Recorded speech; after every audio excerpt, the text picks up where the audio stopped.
2:19 to go. All 3 timeouts left in the half for the Hawks. Wilson out throwing to Jimmy Graham. Up and over for a first down and more.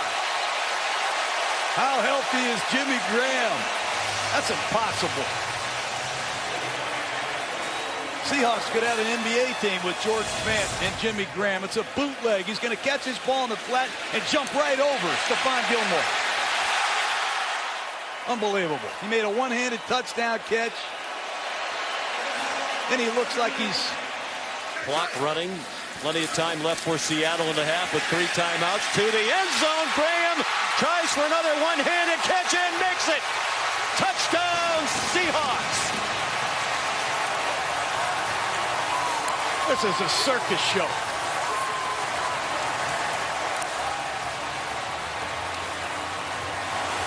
Graham is possessed. Wilson knows that he's going to give the big man chances, and that's the second one-handed catch.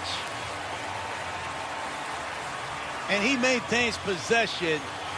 That's a complete process. I wish he could dunk that over the goalpost personally. Did a great job.